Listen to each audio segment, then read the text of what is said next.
Oi, gente. Hoje sigo lendo parte do meu novo livro, O Sectorização da América.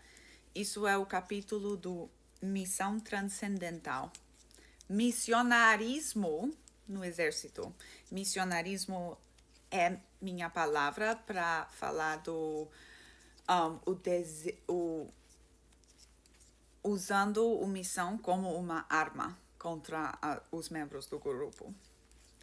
Uma coisa que ressoa profundamente para muitos de nós que passamos tanto por seitas quanto pelo serviço militar é o foco implacável das Forças Armadas Americanas na missão, especialmente quando ela reflete os valores familiares com os quais fomos criados.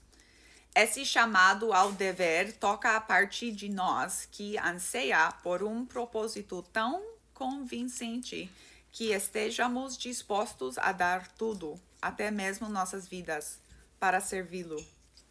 Para muitos de nós, essa prontidão para nos sacrificarmos foi incutida desde a infância, crescendo em várias forças amadas de Deus.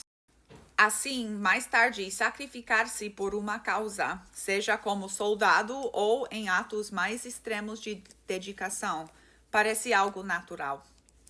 Pegue o exemplo do Aaron Bushnell. Ele cresceu em uma comunidade cristã apocalíptica, serviu no exército e, eventualmente, se sacrificou de forma mais extrema imaginável. Em fevereiro de 2024, Aaron escolheu a autoimolação como forma de protesto, o sacrifício supremo, quando ateu fogo em si mesmo em frente à embaixada de Israel em Washington, D.C., gritando Free Palestine, vestindo o uniforme da Força Aérea e permanecendo na posição de sentido, um soldado até o fim. Em 2025, dois atentados domésticos realizados por veteranos militares no dia de Ano Novo trouxeram atenção renovada a uma constatação alarmante do Consórcio Nacional para o Estudo de Terrorismo e Respostas ao Terrorismo, da Universidade de Maryland, publicado em 2023. Ter experiência militar nos Estados Unidos é o principal indicador individual do que um sujeito será classificado como autor de um ataque com múltiplas vítimas, superando de longe questões de saúde mental, histórico criminal ou isolamento social. Os pesquisadores descobriram que indivíduos com histórico militar tinham 2,4 vezes mais probabilidade de cometer violência extremista em massa do que aqueles sem experiência militar. A cultura militar, o treinamento e os desafios da reintegração à vida civil podem criar vulnerabilidades únicas para a radicalização, se não forem devidamente tratados. O missionarismo nas Forças Armadas dos Estados Unidos remonta à Segunda Guerra Mundial, um conflito frequentemente lembrado como um momento de unidade nacional. Mas, na realidade, a opinião pública estava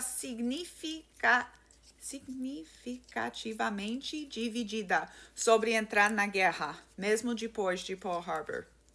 Elizabeth Samet, em Buscando a Guerra Boa, destaca como o mito da maior geração ofusca a realidade das opiniões divididas e a luta do exército para motivar soldados que estavam relutantes em usar força letal. A solução não foi melhor treinamento, mas sim apelos à masculinidade, à honra e um patriotismo racializado, moldando os soldados como libertadores heróicos para de algo maior do que eles mesmos. Essa manipulação moldou a identidade dos soldados para fazer a missão parecer maior do que a vida. E isso persiste até hoje. A retórica militar frequentemente espelha o tom de sermões religiosos, invocando uma visão messiânica dos soldados, como protetores da bondade inerente da América.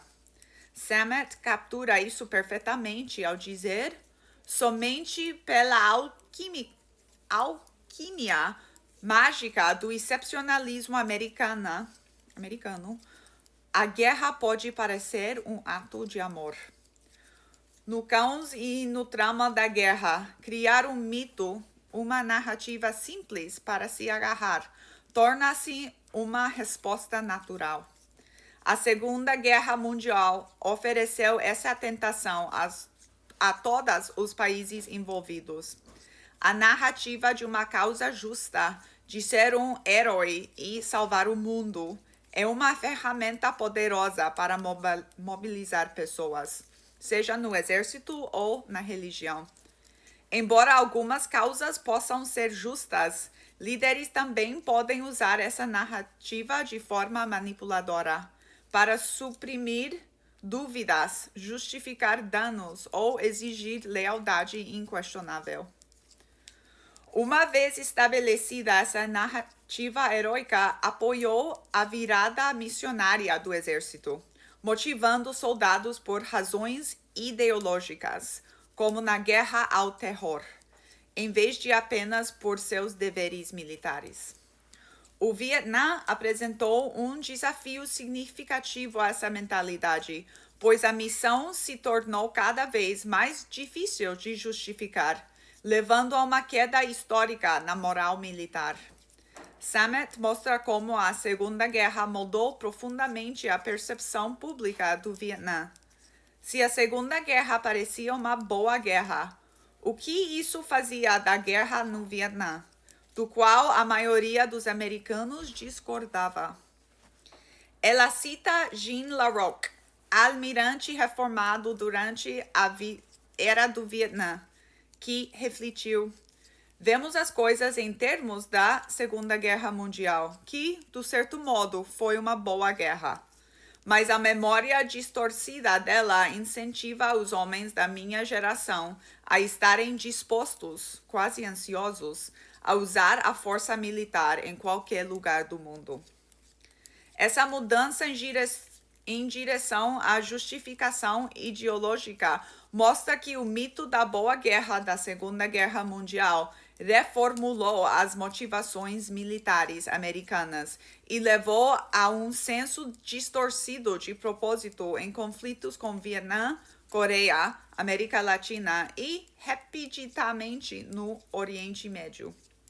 Assim como no Vietnã, onde definir uma missão clara e vencível era problemático, as guerras no Oriente Médio sempre tiveram objetivos vagos, mas nos apegamos à crença do que estávamos lá por uma causa justa. O 11 de setembro se tornou nosso ponto de motivação, o momento que podíamos apontar e dizer: viu? Estamos lutando pela América. A missão das Forças Armadas dos Estados Unidos é lutar e vencer guerras da América. Então, nos dizíamos que tudo estávamos fazendo estava a serviço dessa missão. Havíamos sido condicionados, assim como eles, motivados pelo mito da boa guerra, a nos ver como soldados em uma batalha sempre necessária, mesmo quando a vitória parecia inalcançável. E quando digo nós, quero dizer América, mas também quero dizer meu marido e eu, que passamos 7 anos coletivos no Oriente Médio em serviço ativo. E, gente, para todos, have a day! Knitting Coat Lady stickers attached here.